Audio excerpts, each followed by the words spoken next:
experience every moment through our voice. গল্পে খুঁজে পাবে ভালোবাসার স্পর্শ। অস্বস্তি জীবন থেকে বের হয়ে স্ত্রীকে নিয়ে বেশ আসেন। যদিও বা অনেকবার স্ত্রী তাকে বিয়ের অনুমতি দিয়েছিল, সন্তানের জন্য ভালোবাসা হারাতে চায়নি। মেয়েটা তার হাত ধরে পরিবার ছেড়েছিল, মন্দিরে বিয়ে করে তার হয়েছিল। শুধু সন্তানের জন্য তাকে ছেড়ে দেওয়া যায়? দিব্যেই সুখে আছেন, সেই সুখ বুঝি সহ্য হলো না বিধাতার। শেষ বয়সে অশান্তি ডেকে আনলেন। টেবিলে দুটো ফাইল, রিপোর্ট। বারবার চোখ বোলাচ্ছেন তিনি, কোথাও ভুল খোঁজার চেষ্টা করছেন। তিনবার পরীক্ষা করিয়েছিলেন। ওই একই টেবিলের ওপর থাকা পানির গ্লাসটি হাতে তুলে নিয়ে এক চুমুকে শেষ করলেন। শক্ত হাতে রিপোর্ট তুলে নিয়ে উঠে দাঁড়ালেন তিনি। ফর্সা গালের নরম মাংসটা খানিক কেঁপে উঠল। কেবিন থেকে বের হয়ে হাঁটতে লাগলেন তিনি। বছর কয়েক আগের কিছু কথা মস্তিষ্কে ঘোরাফেরা করছে। মনে হতেই তিনি টের পেলেন অস্বস্তিটা তার কেটে যাচ্ছে। কোথাও এক জেদ থেকে কিঞ্চিত আনন্দ অনুভব করছেন তিনি। খানিক উত্তেজিতও হলেন। মনে মনে সাজিয়ে নিলেন ঠিক কিভাবে বলবেন। গন্তব্যে পৌঁছে জোরে শ্বাস নিয়ে দরজায় টোকা দিলেন। অনুমতি এলো, ভেতরে ঢুকলেন তিনি। আদিল আধাশোয়া হয়ে বসেছিল, হাতে ফোন, কিছু একটা করছিল। মিস্টার মুখার্জিকে দেখে কপাল কুঁচকে কিছু ভাবল। পরক্ষণেই নাদিয়ার কথা মনে হতেই গম্ভীর স্বরে বললেন, আপনার আরো আগে আসা উচিত ছিল মিস্টার মুখার্জি। আমাকে সময় জ্ঞান না শিখিয়ে আপনার উচিত ছিল স্থান বুঝে কাজকর্ম করা। এটা হসপিটাল, আপনাদের কসাইখানা নয় নিশ্চয়ই। বসলেন না মিস্টার মুখার্জি। গম্ভীর কণ্ঠে কথাটা বলে রিপোর্ট খুললেন। আদিল মুচকি হাসল, শান্ত কণ্ঠে বলল, আপনার সাহসটা আমার বরাবরই ভালো লাগে মিস্টার মুখার্জি। না লাগলেও কিছু করার নেই মিস্টার মাহমুদ। আমাকে ভয় দেখিয়ে আপনার কোনো লাভ নেই। না জীবনের চরম সত্যতে আমার কোনো ভয় আছে। কাছের কথা আসুন। বাক্যযুদ্ধের আগে আমার বোনের কন্ডিশন জানা আবশ্যক। আপনাকে একটু ওপরে যেতে হবে। পারবেন হাঁটতে, নাকি হুইল চেয়ারের ব্যবস্থা করব? আদিল উঠে দাঁড়ালো। বুকের ক্ষতই কেমন টনটন করে উঠল। একটু দাঁড়িয়ে ব্যথাটা হজম করে বলে উঠল, যতক্ষণ নিঃশ্বাস চলবে অন্যের উপর নির্ভরশীলতা কখনো আদিল মাহমুদকে ছুঁতে পারবে না। বলেই হাঁটা ধরল আদিল। মিস্টার মুখার্জি গম্ভীর মুখে তাকে অনুসরণ করলেন। তার কাছে আদিল মাহমুদ মানেই অধরা। অনেক সময় মনে হয় শক্তপোক্ত কঠোর মনের আড়ালে ধরা এক স্বচ্ছ মন রয়েছে। আবার কখনো মনে হয় পশুর থেকেও অধম। এত বছর দেখেও ঠিক চিনে উঠতে পারেননি। যদিও তার কাম্য নয়। চোখ বুঝে শুয়ে আছে নাদিয়া। শরীরে জ্বরের প্রভাব এখন নেই, তবে শরীর এতটা দুর্বল একা উঠতে পারছে না। তার উপর তেতো স্বাদ, মুখের লালাটাও বিশ্রী লাগছে। কারো উপস্থিতি টের পেয়ে চোখ খোলে নাদিয়া। ভাইকে দেখে মুচকি হাসার চেষ্টা করে, কিন্তু পারে না। ঠোঁট নাড়াতেও যেন কষ্ট হচ্ছে। আদিল এসেই টুলে বসে পড়ে। সিঁড়ি বেয়ে ওপরে উঠে হাঁপিয়ে গেছে সে।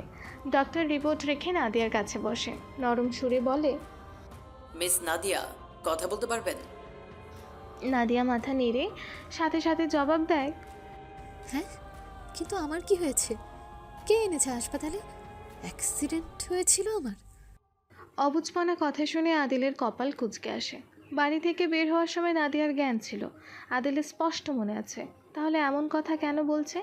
মিস্টার মুখার্জি চাপা শ্বাস ফেলে বলে, আপনার মনে নেই? আপনার ভাইয়া এনেছে, জ্বরে পড়েছিলেন। হঠাৎ জ্বর এলো, নাকি এর আগেও জ্বর হতো বা অন্য কোনো অসুখ?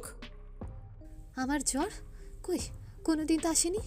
না না, মাঝে মাঝে খুব খারাপ লাগতো, পেটে ব্যথা হতো, গা গুলিয়ে আসতো, তারপরেই বমি পেত খুব, কিন্তু মদ খেলে ভালো লাগতো। মাথা নাড়ালেন ডক্টর। উঠে দাঁড়িয়ে আদিলকে ইশারা করলেন বাইরে যেতে। আদিল উঠে দাঁড়ালো। দুপা এগিয়ে এসে নাদিয়ার মাথা হাত রাখলো অতি সন্তর্পণে। সাথে সাথে হাত তুলে ইতস্তত ভঙ্গিমায় বাইরে চলে এলো। মিস্টার মুখার্জি মিষ্টি হেসে বললেন, আপনি ঘুমান, খুব তাড়াতাড়ি সুস্থ হয়ে যাবেন। ইতস্তত ভঙ্গিমায় মাথা নাড়ালো নাদিয়া। ডক্টরের হাবভাব তার মোটেও ভালো ঠেকছে না। মিস্টার মুখার্জি বাইরে এসে দেখলেন আদিল দাঁড়িয়ে আছে এক কেবিনের জানালার পাশে। উকি দিয়ে কিছু দেখছে। কৌতূহলবশত এগিয়ে যেতে নিয়েও থেমে গেলেন তিনি। ভেতর থেকে চাপা দীর্ঘশ্বাস বেরিয়ে আসলো। কেবিনে কে আছে তার জানা। বিব্রত করতে চাইলেন না আদিলকে। আবার সমস্যাটাও গুরুতর। ঘুমন্ত মীরার মুখশ্রী কতটা স্নিগ্ধ লাগছে।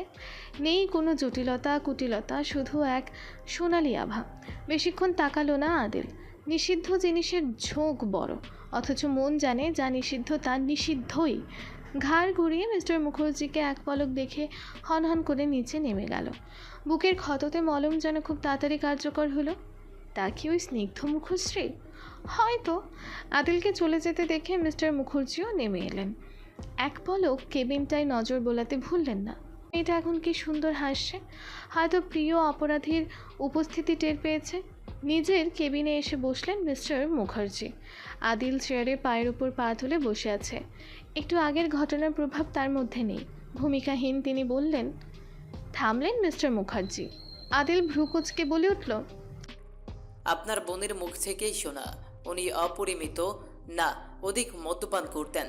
দীর্ঘমেয়াদে অ্যালকোহল সেবনের ফলে মস্তিষ্ক, যকৃৎ ও হার্টের সঙ্গে সংশ্লিষ্ট সিরোসিস, অ্যালকোহলিক হেপাটাইটিস, ফাইব্রোসিস, উচ্চ রক্তচাপ, কার্ডিওমায়োপ্যাথি, স্ট্রোক এর মতো প্রাণঘাতী রোগ দেখা দিতে পারে। এমনকি মুখ, গলা, ব্রেস্ট এবং লিভারের ক্যান্সার পর্যন্ত হতে পারে।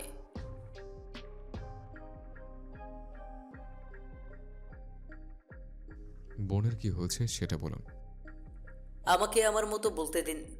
লিভার ক্যান্সারের সংকেত ও লক্ষণ হলো চোখের সাদা অংশ এবং ত্বকের হলুদ বর্ণহীনতা, ওজন কমা, ক্ষুধামন্দ, বমি বমি ভাব, পেটে গোলা ভাব, পেটের ওপর অংশে ব্যথা। প্রাথমিকভাবে মিস নাদিয়াকে লিভার ক্যান্সারের দিকে ইঙ্গিত করে, কিন্তু আপনি বা রোগীর পরিবার কেউ ধরতে পারেননি। অথচ দুটো ডক্টর ঘরে বাস করে। আপনাদের সার্থকতা কোথায় মিস্টার মাহমুদ? গমগম কণ্ঠস্বর, রাগ ও তাচ্ছিল্যের আভাস পেল আদিল। বিচলিত হলো না সে। জবাব দিল, আপনি কারণটাও ঠিক জানেন। ডাক্তার আমি 2 বছর আগে ছেড়ে দিয়েছে। মূল কথায় আসুন। চাপা শ্বাস ফেললেন তিনি। ছেলেটার জবাব ঠোঁটের কোণে থাকে। শান্ত কণ্ঠে বললেন,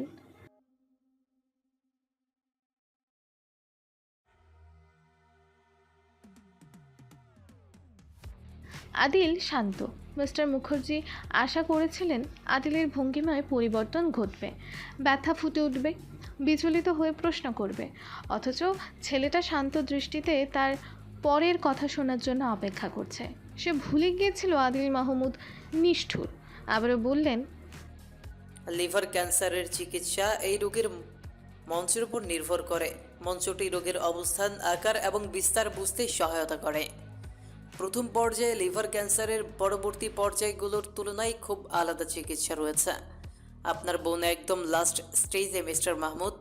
উনি অন্যদিকে এতটা ব্যস্ত ছিলেন, পেট ব্যথা, বমিভাব, স্বাস্থ্যের অবনতি, চেহারার উজ্জ্বলতা নষ্ট কোনোটারই তোয়াজ্ঞা করেননি।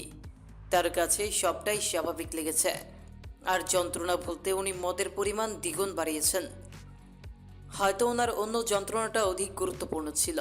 মূল কথা, আপনারা এই মেয়েটার জীবনটাকে শেষ করে দিলেন। আর কত জীবন নিয়ে খেলবেন মিস্টার মাহমুদ? আদিল উঠে দাঁড়ালো। টের পেল তার পা কাঁপছে। ঈষৎ নয়, কাঁপুনির গতি এত বেশি ছিল, দাঁড়িয়ে থাকতে পারল না। আবারও বসে পড়ল। বুকের ভেতর অসহনীয় এক উত্তাপ টের পাচ্ছে। কণ্ঠনালী রোধ হয়ে আসছে। প্রশ্ন করার সুযোগ সে পাচ্ছে না। মিস্টার মুখার্জি হয়তো বুঝতে পারলেন। নিজে থেকেই বললেন, অ্যালকোহল পান করলে মানুষের রক্তচাপ ও রক্তের কোলেস্টেরল বেড়ে যেতে পারে। এর ফলে মস্তিষ্কে রক্ত সরবরাহ করে যে রক্তনালী, সেগুলোও ক্ষতিগ্রস্ত হতে পারে, যার ফলে স্মৃতি লোপ পেতে পারে। আমার মনে হচ্ছে উনি এই রোগেও আক্রান্ত। ওনার শরীরে যে পরিবর্তনগুলো দেখা দিয়েছে, উনি হয়তো কখনোই ভাবতেন, আবার ভুলে যেতেন। যত সময় গড়াবে ওনার মস্তিষ্কের অবনতি ততটাই হবে। আর উনি অ্যালকোহলে এতটা আসক্ত হয়ে গেছেন, একমাত্র ঘুমের ইনজেকশন দিয়ে ঘুম পাড়ানো ছাড়া বিরত রাখা সম্ভব নয়। পাগলামি করবেন, ওনার নিজের মধ্যেই অস্বস্তি লাগবে। ডিপ্রেশনে গিয়ে আত্মহত্যাও করতে পারেন। যদিও তিনি মৃত্যুর মুখেই দাঁড়িয়ে আছে। ডাক্তারের কিছু করার নেই আদিল। বিজ্ঞান কোনো সাহায্য করতে পারবে না। বিয়ার, ওয়াইন, অ্যালকোহল যে কোনো রূপে সেবন করলে বেশি প্রস্রাব করতে হয়। অ্যালকোহল মুখকে শুষ্ক করে এবং ডিহাইড্রেশন করে থাকে। এই অবস্থায় ব্যাকটেরিয়া মুখের দুর্গন্ধ সৃষ্টি করে থাকে। ওনার মুখের দুর্গন্ধ সৃষ্টি হয়ে গেছে। নিজের প্রতি একটু খেয়াল রাখলে হয়তো উনি নিজেকে বাঁচাতে পারতেন। সাময়িকভাবে আমরা ব্যথানাশক ঔষধ দিতে সক্ষম হলেও চিরস্থায়ী নয়। এমত অবস্থায় সাজেস্ট করব নিজের কাছে নিয়ে রাখুন বোনকে, সেই সময় একটু সঙ্গ দিন, ভালো স্মৃতি নিয়ে যাক। ঘামছে আদিল, কপাল ঘেঁষে গড়িয়ে পড়ছে ঘাম।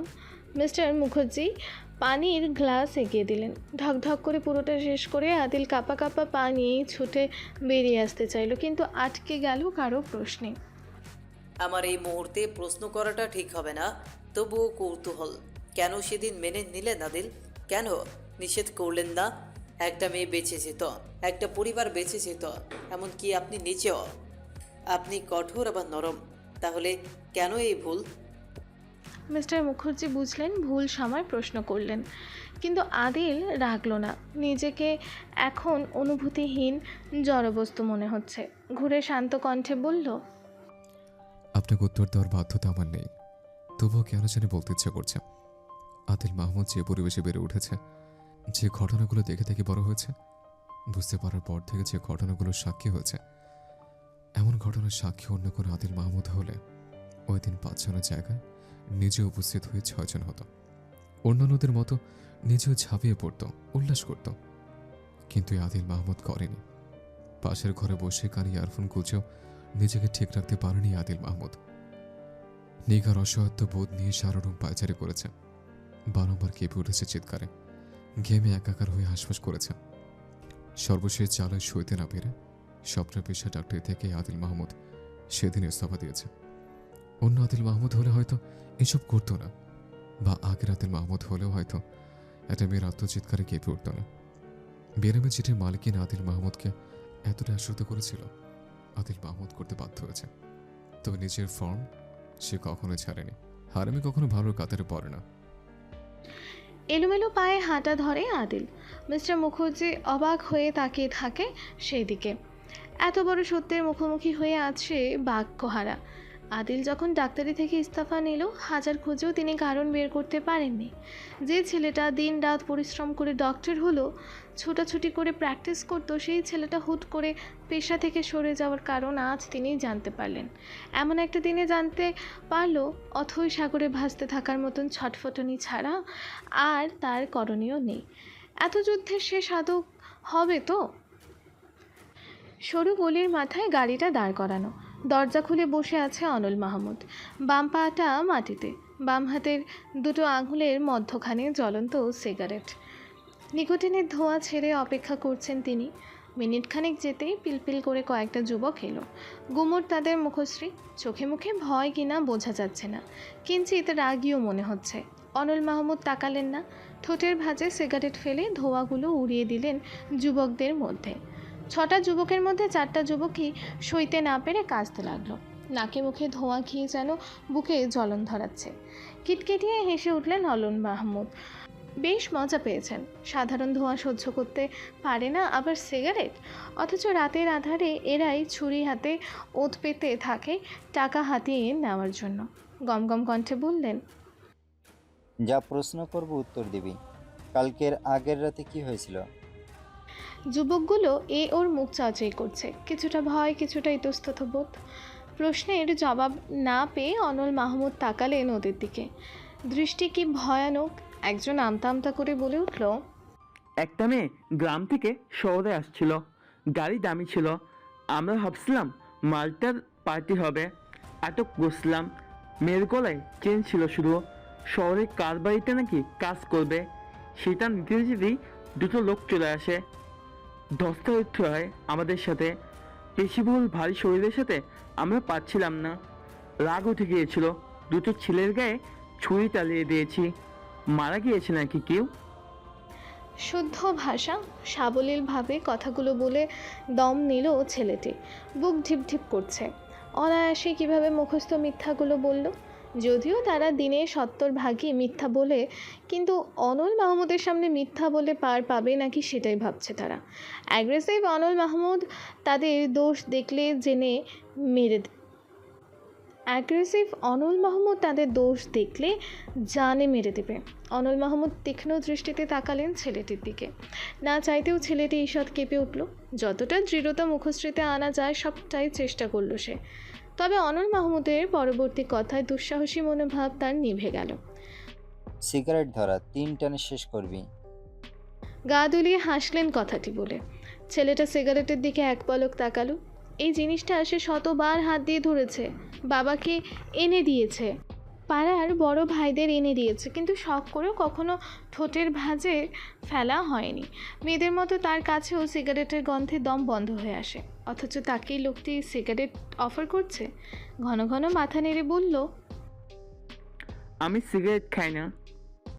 খাসনি, এখন খাবি আমার সামনে। আমি বলেছি সো তোকে খেতে হবে। পুরুষ মানুষ মেয়ে ছেলেদের মতো ব্যবহার করবি কেন? শরীরে রস নাই নাকি মেয়ে ছেলে দেখে দেখে রস ছাড়িয়ে ফেলেছিস? হ্যাঁ বিশ্রী কথাগুলো বলে বিশ্রী ভঙ্গিমায় হেসে উঠলেন। ছেলেটি নাক মুখ কুঁচকে রইল, কপালের রগও কেমন ফুলে উঠেছে। ঘৃণ্য চোখে তাকিয়ে বলল, আপনার কথা শেষ হলে আমি যাব। কলেজ থেকে ডেকে নিয়ে আসছেন, কাজের কথা না বলে অকাজের কথায় সময় পার করছেন। আপনার অনেক সময় থাকতে পারে, আমার নেই। ভাবছি কোনো ডিল নিয়ে কথা বলবে। অজুহাত। মুখ বেঁকিয়ে কথাগুলো বলে ছেলেটি চোরা চোখে অনল মাহমুদকে দেখল। একটু বেশি বলে ফেলেছে মনে হয়। এতক্ষণে ঠান্ডা মেজাজ ধরে রাখতে পারল না অনল মাহমুদ। ধপ করে মাথাটা যেন জ্বলে উঠল। রক্তলাল চোখ ছেলেটিকে দেখে পকেটে হাত গুজে রিভলভার বের করে বলে উঠলেন, কদিনের ছোকরা অনল মাহমুদকে সময় জ্ঞান শেখায়। বাচ্চা ছেলে, প্রাণ নিব না, কিন্তু অনল মাহমুদের চোখে চোখ রেখে কথা বলার দায়ে হাঁটার ক্ষমতা কেড়ে নিলাম। নামটা মনে রাখবি, অনল মাহমুদ। কথা বলে শেষ করতেই ছেলেটি হাঁটুর দিকে রিভলভার তাক করল। লাফিয়ে ওঠে ছেলেটি, হাঁটুতে হাত চেপে ধরে গোঙাতে থাকে। অপেক্ষা করে না অনল মাহমুদ এক ছুটে বেরিয়ে যায় পাড়া থেকে। সঙ্গীরা হৈ হৈ করে ছুটে যায়। ব্লিডিং হচ্ছে প্রচুর, দেরি করে না, ধরাধরি করে তাদের ডেরায় নিয়ে যায়। দুজন ছুটে যায় তাদের চুক্তি করা ডক্টরের কাছে। দেখা যায় অনেক সময় তারা ইনজিওর্ড হয়। হসপিটাল গেলে পুলিশের কাছে ধরা পড়ার চান্স থাকে, তাই ছোটোখাটো এক ডক্টরের সাথে চুক্তি করে নিয়েছে। টাকা দ্বিগুণ দিয়ে চিকিৎসা নিতে হয়। কথা কাটাকাটিও হয়ে যায়। অনল মাহমুদের বংশ তুলেও কথা বলতে লাগাম টানে না। একই সঙ্গে কাজ করে, একই পাড়ায় বাড়ি থাকার সুবাদে বন্ডিংটাও বিশাল। এমন অবস্থায় বিদ্রোহ করা ছাড়া মাথায় কিছু আসবে কি করে? ক্ষত বুকের বিক্ষিপ্ততা নিয়ে হসপিটালে ছেড়েছে আদিল। মিস্টার মুখার্জি শত অনুরোধ করেও আটকে রাখতে পারেনি। দুতলা এক বাংলোর সামনে গাড়ি দাঁড় করিয়েই ভেতরে ঢুকে পড়ে আদিল। ড্রয়িং রুমে বসেছিলেন মিসেস নুরি। আদিলকে দেখে তিনি চমকে যান, কখনো আশা করেননি। আদিল তাকে আরেকটু চমকে দিয়ে গা ঘেঁষে বসে। বিস্মিত চাহনিতে ফ্যাল করে তাকিয়ে থাকেন মিসেস নুরি। আদিল ভূমিকাহীন জিজ্ঞেস করে, আপনি কি নিজেকে মা ভাবেন? আপনার সে অধিকার আছে? মাতৃত্ব বোধের কোনো আকাঙ্ক্ষা জাগে? আমি আমি না মেয়ে হিসেবে যোগ্য, না বোন হিসেবে যোগ্য, না স্ত্রী হিসেবে যোগ্য, না মা হিসেবে যোগ্য। আমি মানুষ হিসেবেও যোগ্য নই। কীট ছিল সেই কীট আমি, যাকে আমার বাবা নরপশুতে পরিণত করেছে। আবেগহীন, বিবেকহীন, অনুভূতিহীন। আর কিছু বলবে? মিসেস নুরির গলা ধরে আসে। এই যে ইনি বললেন অনুভূতিহীন, আবেগহীন, অথচ কথাটা বলতেই সে আবেগে ভেসে অনুভূতি প্রকাশ করে ফেললেন। আদিল শান্ত চোখে মাকে দেখল, শুধালো, আমাদের জীবনে সত্যিই কি এরকম লেখা ছিল মিসেস নুরি? মা বলতে ইচ্ছে হয় না। ওই যে বললেন যোগ্য না। আদিলের নির্লিপ্ত উত্তর। মিসেস নুরি করুণ চোখে তাকালেন, পরক্ষণে হেসে বললেন, আজ হঠাৎ আমার কাছে? আব্বু তো বাড়ি নেই। কেন আপনার কাছে আসা যাবে না? সে আশা তো আমি করি না। আব্বু ছাড়া তুমি বড্ড অবুঝ। একটু বুঝবান হও। বারে, আপনি আবার স্বামী ছাড়া বুঝবেন নাকি? সূক্ষ্ম খোঁচাটা ধরতে পারলেন মিসেস নুরি। মলিন হাসলেন। আদিল ফ্লোরে তাকিয়ে বলল, আমাদের জীবন কি অন্যরকম হতে পারতো না? হয়তো পারতো, তবে নিয়তি খণ্ডাবে কে? নিয়তির বেড়াজালে আমরা সবাই বন্দী। তুমি, আমি, তোমার আব্বু, যে যেমন কর্ম করবে সে তেমন ফল পাবে। এই আমি কিশোরী বয়সের একটা ভুলের মাসুল এত বছর ধরে দিচ্ছি, আর তুমিও সেই ভুলের অনুসারী। মা বাবার কর্মফল কোথাও কোথাও সন্তানকেও ভোগ করতে হয়। এদিক থেকে আমি মস্ত বড় অপরাধী। মা হয়ে ছেলের জীবনটা ভালোবাসাহীন করে দিয়েছি। ক্ষমা চাইব না, পাবো না জানি।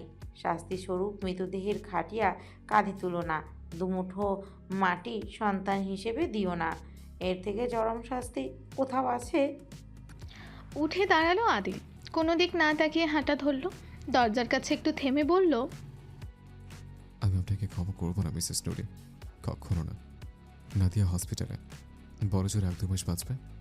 চাইলে দেখে যেতে পারেন যদি সময় হয়। বেরিয়ে গেল আদিল। মিসেস নুরি শূন্য দৃষ্টিতে আদিলের যাওয়া দেখলেন। নাদিয়ার করুণ দশা তাকে ছুতে পেরেছে কিনা বোঝা গেল না। এলোমেলো পা ফেলে ঘরের দিকে চলে গেলেন। সময় আজ সত্যিই কথা বলছে। মাঝ রাস্তায় গাড়ি থামিয়ে চুপ করে বসে আছে আদিল। স্টিয়ারিংয়ে মাথা রেখে চোখ বুজে আছে। শরীর দুর্বলতায় মিইয়ে যাচ্ছে। ক্ষততে চিনচিনে ব্যথা করছে। আর কিছুক্ষণ হলে হয়তো ব্লিডিং হতে পারে। উবু হয়ে চোখ বুঝে রেখে বেশ স্বস্তি পাচ্ছে সে। স্বস্তিটা বেশিক্ষণ থাকলো না। মিনিট না বেরোতেই পকেট কাঁপিয়ে ফোন বেজে উঠল।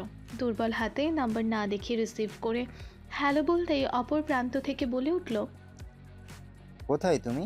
কি শুরু করেছো? আমি তোমাকে মেলাতে পারছি না আদি। অধঃপতন হচ্ছে তোমার। আদিল অস্পষ্ট স্বরে বলল। আব্বু, অপর পাশে থাকা অনল মাহমুদ সাড়া দিলেন না। ঘন নিঃশ্বাসের শব্দ আসছে। আদিল চোখ বুঝেই মুচকি হাসল। প্রসঙ্গ পাল্টে কাটকাট গলায় বলে উঠল, আমার শিকারে হাত ধরার পরিণতি মবিনকে বলে দিয়েন। সাবধান করছে, আমার গতিতে কেউ বাধা হয়ে দাঁড়ালে আমি ছেড়ে কথা বলবো না। ওর গায়ে সামান্য টোকা পড়লে আমাকে আর নিজের সাথে পাবেন না আব্বু। আমি আপনারই ছেলে, আমার থেকে আপনি আমাকে বেশি জানেন। রাখছে। অপরাহ্নের মাঝামাঝি সময়। রাগী চোখে নার্সের দিকে তাকিয়ে আছে মীরা। স্যুপ নিয়ে এসেছিল। মীরার ভাষ্যমতে গরম পানি, যা তার গলা দিয়ে নামবে না। ভাত খেতে নিষেধ নেই, শুধুমাত্র অ্যালার্জি জাতীয় খাবার খাওয়া নিষেধ। ক্ষততে ইমপ্যাক্ট পড়তে পারে। হসপিটালে ভাত দেওয়া হয় না, বাড়ি থেকেই রোগীর আপনজন নিয়ে আসে। ওষুধ খাওয়ার সময় আধা ঘন্টা আগে ছিল, কিন্তু মীরার খাবার না খাওয়ায় নার্স তার কাজ সম্পন্ন করতে পারছে না। বেজায় রেগে আছেন তিনিও। আফরা হসপিটালেই ছিল, ঘন্টা 2 আগে বাড়ি গিয়েছে। রান্না করে নিয়ে আসার কথা এখনও আসেনি। মীরা নার্সকে যেতে বলেছিল, সে খেয়ে নেবে, কিন্তু নার্স কড়া কণ্ঠে বলে দিয়েছে, হুকুম সামান্য করতে পারবো না। আপনার ঔষধ না খাইয়ে নড়া নিষেধ। মীরার বুঝতে সময় লাগেনি হুকুমদাতা কে। ঠোঁট এলিয়ে হেসেছে সে, তবে জেদ ধরে খায়নি। এমন সময় দরজায় টোকা পড়তেই নার্স দরজা খুলে দিল। মাস্ক পরিহিত এক যুবককে দেখে মীরাকে উদ্দেশ্য করে বলল, আপনার পরিচিতি ম্যাম? মীরা মাথা নাড়ালো। যুবকের হাতে মাঝারি সাইজের একটি টিফিন বক্স। নার্স তার কিছু না বলে চলে গেলেন। নার্সের প্রস্থান হতেই মীরা ভ্রু কুঁচকে প্রশ্ন করল, এখানে কি করছো তুমি? তোমার আসা উচিত হয়নি এখানে। ভুল করেছো ভাইয়া। নোমান মীরার কথা কানে তুলল না। টুলে বসে টিফিন বক্স পাশে রেখে কিছুক্ষণ বোনকে দেখল। হুট করে ওয়াশরুম থেকে হাত ধুয়ে এসে বক্স খুলে ভাত মাখানো শুরু করলো। মীরা আর কিছু বলল না। নোমান খুব যত্ন নিয়ে বোনকে খাওয়ালো। টুলে আরাম করে বসতেই মীরা প্রশ্ন করল, তুমি খেয়েছো? মাথা নাড়ালো নোমান। হাত এখনো পরিষ্কার করা হয়নি। গলা উঁচিয়ে বলে উঠল, মেহেরবানি করে ভেতরে আসলে দুমুঠো খেতে পারি মিস আফরা। চমকালো আফরা। মিনিট 2 আগে এসেছে সে। ভাই বোনের ভালোবাসাটা আড়াল থেকেই দেখছিল। হাতে বড় সাইজের একটি টিফিন বক্স। খায়নি সে, ভেবেছিল মীরার সাথে খাবে। নোমানকে দেখে ফেলায় বিব্রত বোধ করা উচিত ছিল। আপাতত নোমান তো ভাই ভেবেছিল, তবে আফরার মাঝে তেমন কিছু দেখা গেল না। সে সরাসরি ভেতরে এসে টুল টেনে বসতে মীরা বলল, আমি তো খেয়ে ফেলেছি, অনেকদিন ভাইয়ার হাতে খাইনি। তুই খাসনি আমি জানি, ভাইয়ার সাথে খেয়ে নে। আফরা কথা না বাড়িয়ে টিফিন বক্স খুলতেই নোমান নিজ হাতে খাবার বেটে নিল। প্রথম লোকমাটা মীরার মুখে তুলে ধরে বলল, তোমার জন্য রান্না করেছে, তুমি না খেলে হজম হবে না। আবার দুলোকমা খেয়ে ওষুধ খেয়ে নাও। মীরা খেয়ে নিল। দু চোখ ভরে ভাইয়ের তৃপ্তি নিয়ে খাওয়াটাও দেখলো। চোখে মুখে অন্যরকম খুশি। হঠাৎ করে মুখটা মলিন হয়ে এলো তার। ভাই যে অন্ধকারের পেছনে ছুটছে, সে অন্ধকারে হারিয়ে যাওয়া ছাড়া উপায় নেই। আফরা খাওয়া শেষ করে এঁটো বাসনগুলো ধুয়ে যেই একটু আরাম করে বসেছে, ফোনের শব্দে বিরক্তি ফুটে ওঠে মুখশ্রীতে। কিন্তু ফোনের ওপারে জলজল করা নায়ক নামটা দেখে কপালে বড়সড় ভাঁজ পড়ে তার। এই নামে কোনো নাম্বার সেভ করেছে বলে মনে হয় না। কৌতূহলবশত ঝটফট রিসিভ করে কানে তুলতেই বলে ওঠে, হ্যালো, কে বলছেন? This is not fair miss Afra, চিনতে পারেননি?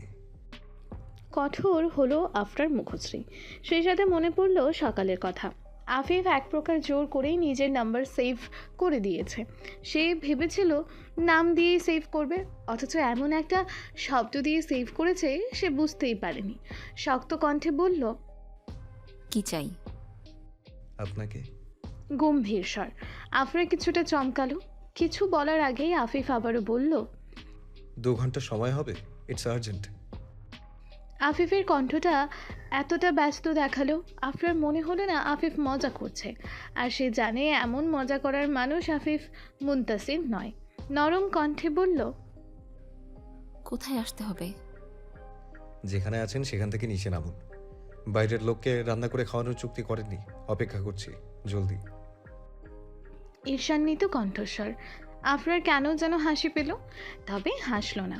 ফোন রেখে দাঁড়িয়ে পড়ল। মীরাকে উদ্দেশ্য করে বলল, আমি আজ আর আসবো না, আর্জেন্ট কাজ পড়ে গিয়েছে। মিস্টার নোমান আজ থাকুক, আমি আসছি।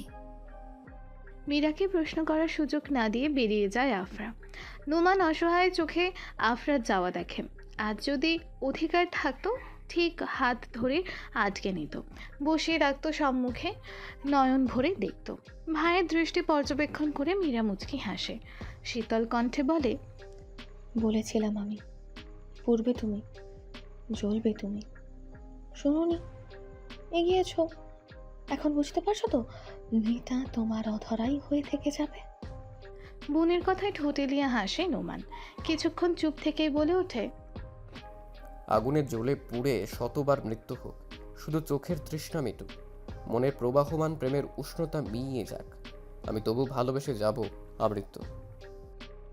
আফরা নিচে নেমে দেখলো গাড়িটি দাঁড়িয়ে আছে গেটের বিপরীত পাশে। বিকেল শুরু হবে খানিক পরে।